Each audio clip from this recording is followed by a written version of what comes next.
trenches. Let's make a righteous ruckus.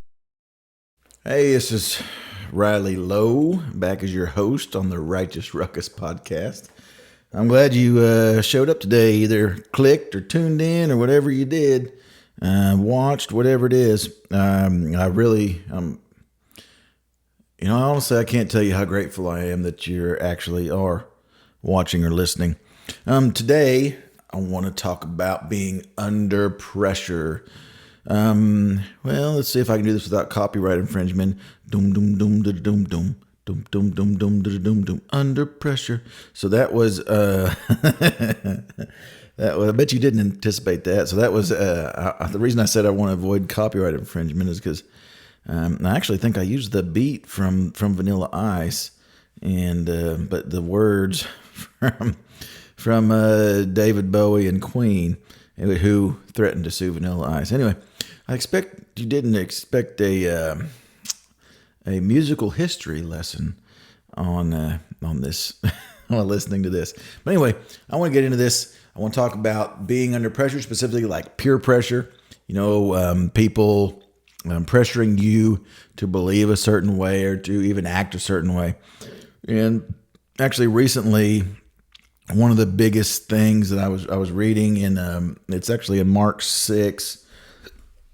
Let's see, where's it at? Mark 6, chapter 14, or Mark chapter 6, verses, let's go 14. We'll read 14 through 29.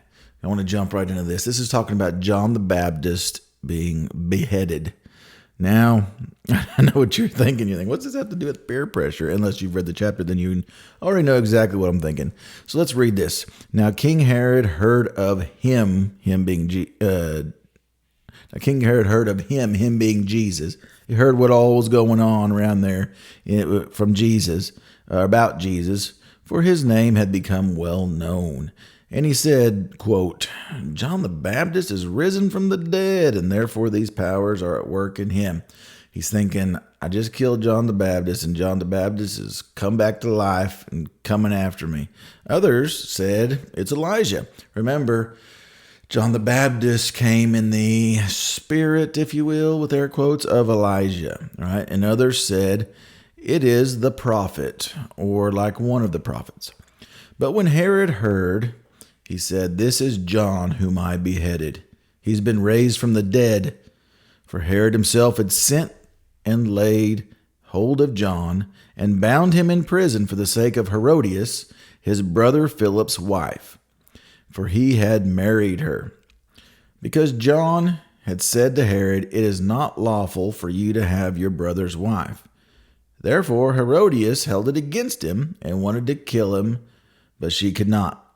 For Herod feared John, knowing that he was a just and holy man, and he protected him. And when he heard him, he did many things, and he heard him gladly.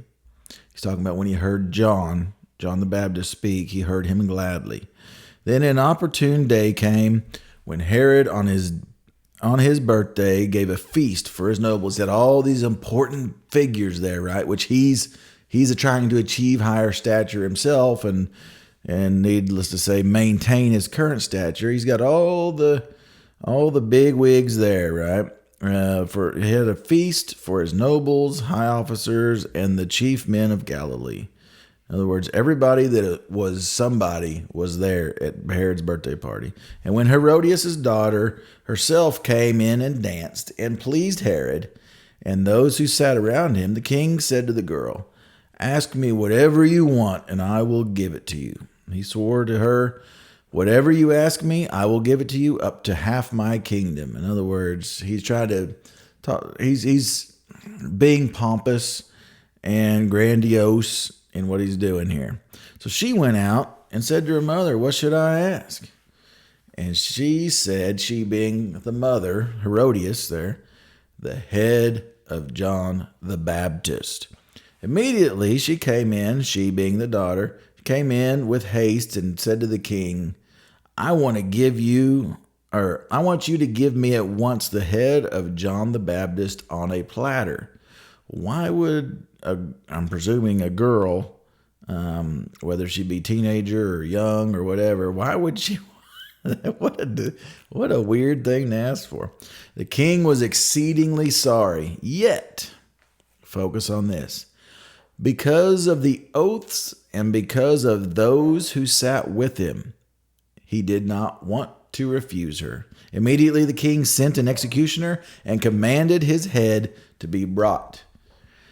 And he went and beheaded him in prison. So John the Baptist gets his head lopped off. And the executioner brings his head on a platter and gave it to the girl. The girl gave it to her mother. When his disciples, being John the Baptist's disciples, heard of it, they came and took away his corpse and laid it in a tomb. So they went and buried what was left. And probably, maybe not even the head, maybe headless. Could just go bury the body there.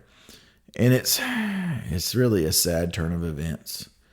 Because it seems like here is what it seems like to me is that Herod. Now, who was Herod? This is the son of Herod the Great. Okay, Herod the Great had some sons, and so he's often called Herod.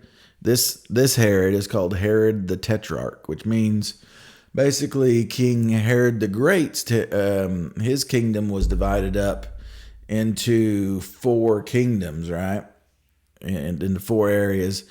And this here, Herod the Tetrarch, was given, he's also called Herod, and where's it called? Herod Antipatus or something like that. Herod Antipas, right?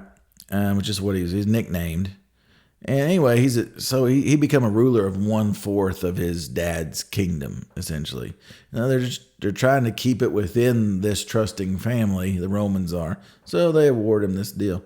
And so he is struggling for power, wrestling for power a little bit with some of the other people in the area. So definitely some of the people that are mentioned there in there, which, he's got the nobles, the high officers, and the chief men of God. He's got to make this big production. And it backfires on him because it sounded like, what's sad here is it sounded like when it says there in verses 19 and 20, therefore, it said, for Herod feared John. This is verse 20. Knowing that he was a just and holy man, and he protected him. And when he heard him, he did many things and heard him gladly. In other words, he liked enjoying what John the Baptist was saying. Now, what was John the Baptist saying? John the Baptist had said, hey, Herod, you can't marry your brother's wife. Now, Herodias, now we don't know her real name. Herodias is just basically the female version of Herod.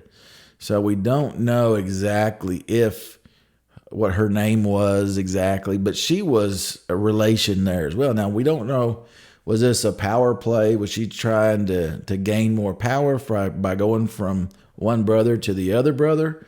Or was she lusting or whatever for Herod? But what we do know is that John the Baptist said, dude, that ain't right. That's paraphrasing, of course. But he said, dude, that ain't right.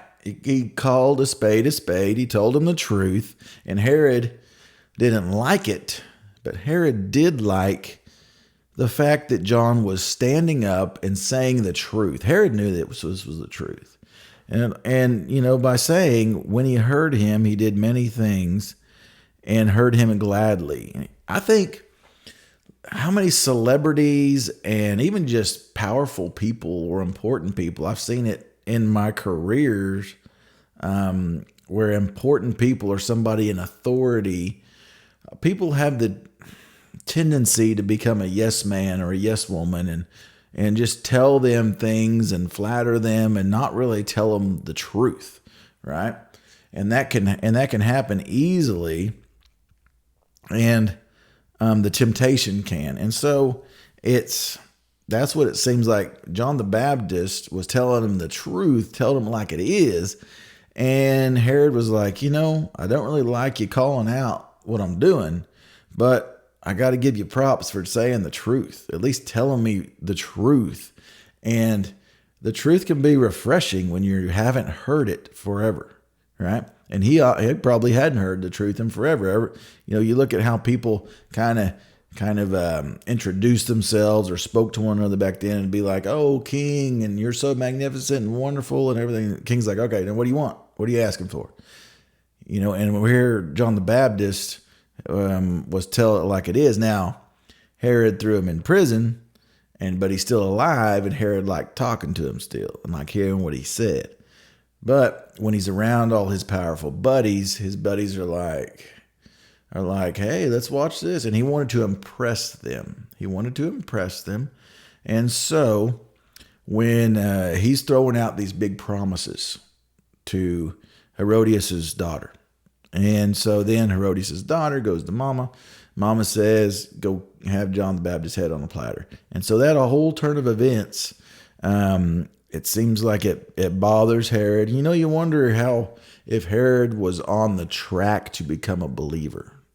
Because I guarantee you John the Baptist was telling him that Jesus was the Messiah. And that he needed to listen to him. He needed to become a Christian. I guarantee you he said that in there. And so, but because of the peer pressure, he succumbed and he gave in. And there you have it. Now, I've been in a couple of these situations. More than that. And I'm just going to tell you a couple times where I did the right thing, and the right thing was the right thing to do. Despite any consequences. Now, for every one time that I did stand upright, remember here, this is not me being braggadocious. Remember here, these are just examples of when I got it right. There are 1,000 or 1,000,000 more examples of times that I failed. I fell flat on my face. And I'm not proud of that, but I am proud of the times I did stand up. So I remember one time there was... where I worked, safety was a big deal, right? People could get killed pretty easy. And so safety was a big deal. It was a dangerous environment.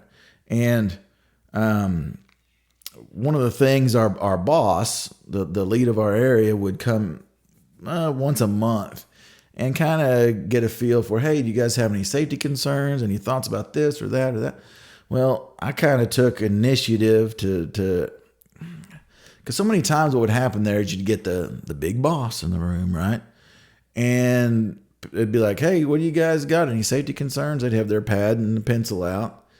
And people would just lock up and be like, no.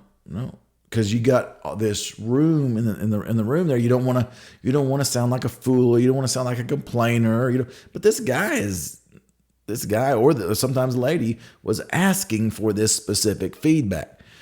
And so I kind of was proactive a little bit and said, "Hey, do you guys," I got with the guys, "Hey, do you guys got any safety concerns that I could bring up for you?" And they were like, "Oh yeah." And they gave me this laundry list. So then we have the meeting. The boss sits down. I was like, "Okay, does anybody have any safety concerns?" And I said, "Yeah." And so I started going down my list, and I got to one that I didn't know the specifics of. All I knew that it was a safety concern. And I knew that one of the other people in that room had told me that this was a safety concern, but I didn't know the specifics. And the boss was like, I got to this one, and the boss was like, "Well, what exactly are you talking about there?" And I kind of looked at the group as a whole and said, "Hey, so I don't know the specifics on this. Can somebody fill us in on this?" And it was crickets. It was a sad turn of events. The boss is wanting information. You said you wanted to give information. The ice has already been broken to where you don't have to feel the awkwardness. All you got to do is say, "Well, yeah, here's what's going on there." You don't even have to act like you're a first person. You can be a third party to this whole deal, just supplementing information. And it was crickets. And I felt like an idiot because the person, here I was standing up trying to be the voice of the guys, and they wouldn't back me up. But it was still the right thing to do, to go ahead and say, "Hey, if this, we did accomplish more things more things were brought up. But when the time came for the other person to fill us in and them to stand up, it was an epic fail. And then another time was there at the end of my career in oil refining. I've mentioned it before on this podcast, but I'll give you the brief. What are those things called? The cliff note version, right? So basically, the company, Fortune 50 oil company, one of the biggest companies in the world, says, hey, we're going to have this pride group. We're starting a pride group. And I wrote in an email. They started bombarding with emails, right? And I wrote an email back. Please don't include me in your future communications. And that went right up the top to the HR and right back down to where I was told, I was a supervisor at the time, we question your ability to supervise. I was like, what? Why? And anyway, it escalated, or I escalated it to a meeting with the HR people, and to where, I explained my side, my deeply held religious beliefs, and the fact that it's wrong, and that I'm not in the business. I don't care. All I care was about somebody's. I care personally about somebody's whatever, alphabet soup stuff, but and their eternal destination. But as far as accomplishing and doing their job, all I care about is that they know how to do their job. And I said, and they said, well, if you have somebody that's in this group, and I said, do I? And they said, well, we don't know. I said, neither do I, because I don't care about I don't discuss that on a regular basis, people's sexual proclivities, right? Anyway, it led to them not backing down and me not backing down. And the good thing about that was that I think I was an inspiration to numerous individuals there. However, the disappointment was that the canned response that I got from other Christian men and women there was, we agree with you, Riley. We don't want any of that crap here either. And I said, oh, great. Why don't you say something? But I just want to keep my head down. They're not coming after me. They're not doing anything to me personally. Well, that was my line, was when you're asking me to actively support this, I say, no, I'm not going to actively support this. And I felt my line had been crossed. So that's why I stood up.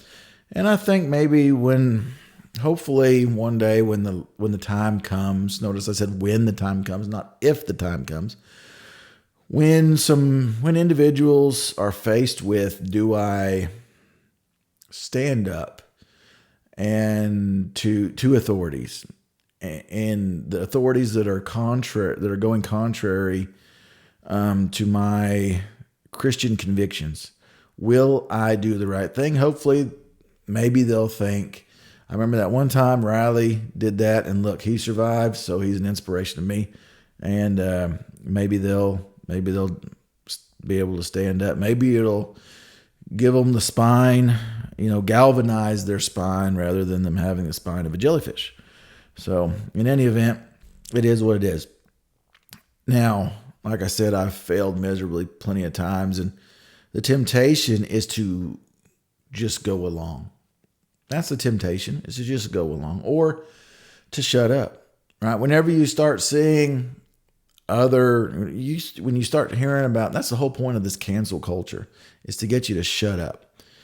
When you start hearing about people getting sued or getting fired or getting whatever, that they're going to pour all they meaning, people who oppose Christianity, are going to pour a lot of resources into doing that, because they know if they can squash that one person, then that will send a signal, to a clarion call to all the people that agree with them, that you might not want to stick your head up, or it might get chopped off by the lawnmower. Don't be the tall blade of grass, because that's the one that gets cut. That's what their goal is. And my whole point here is to encourage you to do the right thing, because the reality is you can say, well, I'm not really for the alphabet mafia, but I don't want to say that I'm against them because that might be hateful. All right. That's kind of the trend. Or I don't want to say I'm not for this sin, but I don't really want to say I'm against it because, I've sinned before. So who am I? Well, guess what? You're called to preach the gospel. The gospel includes rebuking sin and calling people to repentance. So in any event, if people don't repent, and then they're not going to heaven. And we want to make heaven crowded. We want to do that. That's the way we want to head here. And I'm going way over time on this, but I'm going to go ahead and keep going because I think it's so important. And Jesus actually says here in Matthew 12:30, which is a great verse, "He who is not with me is against me, and he who does not gather with me scatters abroad." There is nobody sitting on the sidelines, no matter how much you think that you are sitting on the sidelines. You were either with Jesus or against Jesus. There's been plenty of examples in my life where my behaviors were against Jesus. There is no behavior that is neutral to Jesus. There is no neutral. In logic, it's called the law of the excluded middle. In other words, you wrap your mind around this, but something is not, if A and B are two different things. So this is just an example here. It's a mind exercise, so use your thinking caps. But A cannot both be A and B. B both cannot be A and B. So the most blatant example of this is somebody saying, I'm pro-choice. I'm pro-choice because I'm in the middle. I don't want abortion. I don't want to have abortion, but I don't want to say whether somebody else should or should not have an abortion. Well, by saying that, you are agreeing that somebody should be able to have an abortion.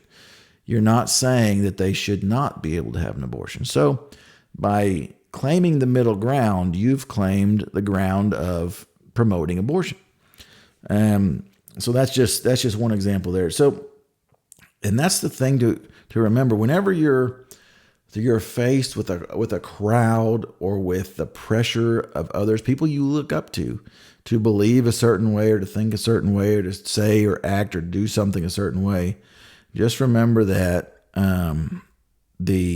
that Matthew 12:30, "He who is not with me is against me." That's Jesus saying that. He who is not with me is against me. There is no fence straddling in moral issues, right?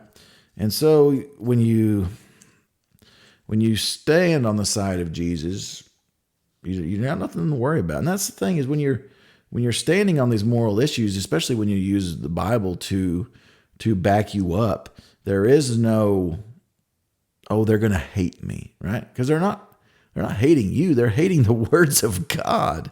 So their hate doesn't lie in you. It lies with God. And so there's in this, I tend to use this Life Application Study Bible. I think it's top notch. They got a lot of cool stuff.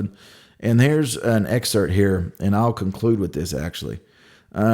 Most people, this is a little excerpt about Herod Antipas. Most people dislike having their sins pointed out, especially in public. Yes, we do. The shame of being exposed is often stronger than the guilt brought on by the wrongdoing. Herod Antipas was a man experiencing both guilt and shame. Herod's ruthless ambition was public knowledge, as was his illegal marriage to his brother's wife, Herodias. One man made Herod's sin a public issue. He's got exposed, right? That man was John the Baptist. John had been preaching in the wilderness, and thousands had flocked to him to hear him. Apparently, it was no secret that John had rebuked Herod for his adulterous marriage. Herodias was particularly anxious to have John silenced. As a solution, Herod imprisoned John. He said, okay, honey, I'll shut him up. But Herod liked to listen to John. John was probably one of the few people he met who spoke only the truth to him. But the truth about his own sin was a bitter pill to swallow, and Herod wavered at the point of conflict. He couldn't afford to have John constantly reminding the people of their leader's sinfulness, but he was afraid to have John killed. He put off the choice. Eventually, Herodias forced Herod's hand, and John was executed. Of course, this only served to increase Herod's guilt. He added, not only did I am I in an illegitimate, sinful relationship with my wife, or actually the wife of my brother, but I'm also, now I've got blood on my hands from murdering somebody. Let's see here. Of course, this only served to increase Herod's guilt. Upon hearing about Jesus, Herod immediately identified him with John, and again, he couldn't decide what to do. Herod didn't want to repeat the mistake he had made with John, so he tried to threaten Jesus, but just before Jesus' final journey to Jerusalem. When the two met briefly during Jesus' trial, Jesus would not speak to Herod. Herod responded to Jesus' silence with spite and mocking. Having rejected the earlier messenger, he found it easy to reject the Messiah. For each person, God chooses the best possible ways to reveal himself. He uses his word, various circumstances, our thought processes, and other people to get our attention. He is persuasive and persistent, the Holy Spirit is, but he never forces us to submit to him. To miss or resist God's message, as Herod did, is a tragedy. How aware are you of God's attempts to enter your life? Have you rejected or welcomed him? Now, have you rejected or welcomed him? That's a very convicting verse, because it's or not verse, but statement there, sentence, because have you now, the biggest issue is, have you accepted Jesus Christ as your Lord and Savior, or have you rejected him? Please don't reject him. You need to accept him. Now, this can also be applied to everyday life. In every decision you make, are you with him being Jesus, or are you against him? There is no middle ground. Does this decision glorify God or not glorify God? What are we doing here? Even sometimes the mundane things. I've been actually convicted somewhat, about this recently, about, some smaller details in life. Are they glorifying God or dishonoring God? What are we doing here? Am I with him in this situation, or am I against him in this situation? I know as a whole, because of my salvation, that I am with him eternally. However, in this situation, am I with him or am I against him? That's convicting stuff. That's convicting stuff. What I want to do is encourage you to be with Jesus and not against Jesus. Because when the time comes, not if the time comes, but when trials, when tribulation, when people persecuting you for your faith, look around, guys. It's coming. It's coming. For many people, it's already here. I've given you one example in my life, when my faith was tried, and that I was able to be galvanized by that. My faith was galvanized. My faith was strengthened. My faith was made more sturdy and more stable because of going. Every trial in my life has brought me closer to God. And that should be like I mentioned before, the question in these trials, especially the big trials of life. How, not why am I going through this, God, but God, how can this be used to glorify you and further your kingdom? So when the time comes, stand strong.